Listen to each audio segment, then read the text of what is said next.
काली नजर। माँ, माँ। अरे क्या माँ माँ कर रहा है? बकरी का बच्चा है क्या? अरे माँ, मजाक छोड़ो। मुझे फाइनली वो मेन चौराहे वाली दुकान मिल गई है। अब देखना, आपका बेटा दुगनी स्पीड से पैसा कमाएगा। ओफो, ये क्या? मेरी ऑनलाइन मेकअप क्लास चल रही है। इतनी जोर से क्यों बोल रहे हो आप दोनों? अरे मेरी धर्म पत्नी जी, मेकअप क्लास बाद में करना। वो चौराहे वाली दुकान मिल गई है हमको। अरे वाह! रुको, मैं अपनी माँ को फोन लगाकर बता देती हूँ। अरे मैं भी अपने रिश्तेदारों को बता देती हूँ। कितनी खुशी की बात है। हाँ हाँ, मैं भी अपने दोस्तों को बता देता हूँ। 1 हफ्ते बाद रजिस्ट्री है। बस, घर में खुशी का मौका था। उन तीनों ने अपने अपने फोन उठाए और लोगों में बात फैलाना शुरू कर दिया। और रही सही कसर श्वेता बहू ने अपने पड़ोस में सबको बताकर कर दी। अरे वर्मा आंटी, अब हम भी जल्दी कार ले लेंगे। घर का रेनोवेशन होगा और ठाट से रहेंगे हम भी। अरे ऐसा क्या हुआ? लॉटरी बाटरी लग गई है क्या?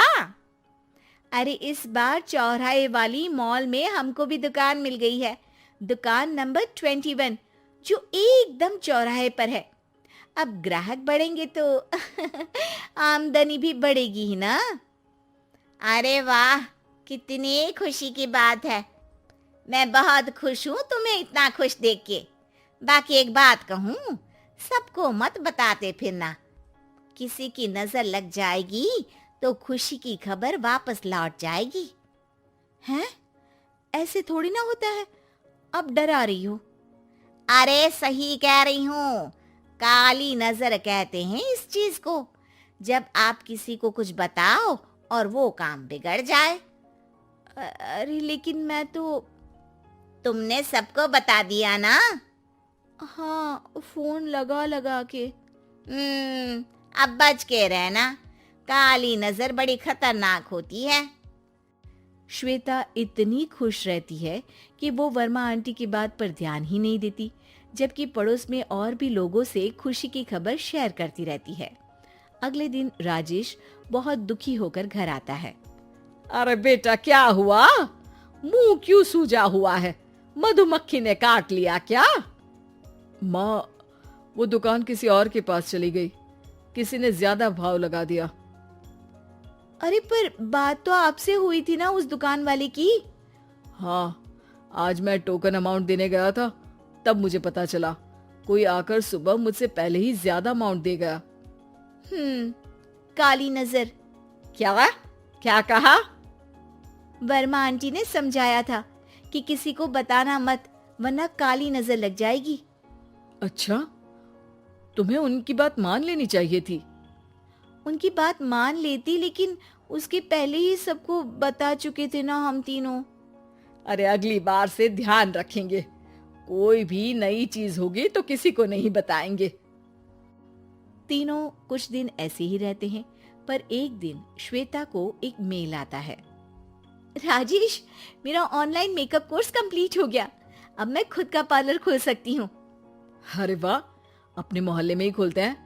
ये जो घर के सामने दुकान है ना, वहीं। हाँ, यहाँ सस्ती भी मिल जाएगी। अगले दिन श्वेता वर्मा आंटी के पास जाती है, मिठाई का डब्बा लेकर। अरे आओ आओ, कैसे आना हुआ? जोर से नहीं बोलूंगी। वो सामने वाली दुकान है ना, वहां मैं अपनी पार्लर की दुकान खोलने वाली हूँ। उसकी मिठाई है। अरे वाह, बहुत बधाई हो तुमको। हाँ, मैं कमाने लगूंगी तो राजेश पर पूरे घर का बोझ नहीं रहेगा ना आंटी जी।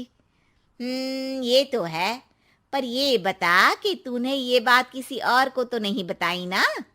अरे नहीं नहीं, पिछली बार गलती कर दी थी। काली नजर लगी किसी की और राजेश के हाथ से वो दुकान चली गई थी। सबको मत बताना। चलो मैं चलती हूँ, कल दुकान की बात करने भी तो जाना है। अगले दिन श्वेता दुकान के लिए मालिक से बात करने जाती है। अरे लेकिन दुकान तो हम कल रात को ही किसी को दे चुके हैं। कल ही? हाँ, कल ही। 2 दिन बाद कोई यहाँ पार्लर भी खोल लेगा। अब कहीं और दुकान देख लीजिए। अरे पर हमको भी तो पार्लर ही खोलना था। हाँ भाई, ये एक ही दुकान है, आधी आधी तो नहीं दे सकता ना मैं। राजेश और श्वेता घर पर हताश होकर आ जाते हैं। इस बार तो किसी को बताया भी नहीं था, अब किसकी काली नजर लग सकती है। सुनो, तुमने माँ को बताया था क्या? अरे कैसी बात कर रही हो, माँ की नजर थोड़ी ना लगेगी। पक्का तुमने किसी को नहीं बताया था ना? सिर्फ वर्मा आंटी को बताया था, उन्होंने ही मुझे किसी को नहीं बताने को कहा। अरे यार, तुम भी सही हो, मेरी माँ को नहीं बताने को कह रही हो, पर वर्मा आंटी को बताना तुम्हें जरूरी लगा। अरे वर्मा आंटी ने ही तो काली नजर के बारे में बताया था ना, वो हमेशा हमारा भला ही तो चाहती हैं। मेरी माँ भी हमारा भला ही चाहती है। अरे पर चिल्ला क्यों रहे हो? बात नहीं कर सकते क्या आराम से? नहीं आता वो आराम से बात करना, और करना भी नहीं चाहता हूं मैं। दुकान जाने का दुख गुस्से में बदल गया था और राजेश और श्वेता में बात बंद हो गई थी। 2 दिन बाद मोहल्ले में पार्लर का इनॉग्रेशन हुआ, जिसमें मोहल्ले के सभी लोगों को बुलाया गया, पर श्वेता, राजेश और माँ नहीं जाते। माँ, अंदर आ जाओ, क्या देख रही हो? अरे नया पार्लर देख रही हूं अपने आंगन से। देखो, माँ को दूसरे का सुख देखने में कितना मजा आ रहा है, मेरा दुख नहीं दिख रहा इन्हें। यहाँ मेरा पार्लर भी तो हो सकता था। अरे चुप रहो यार, हर बात में लड़ाई क्यों ढूंढ रही हो?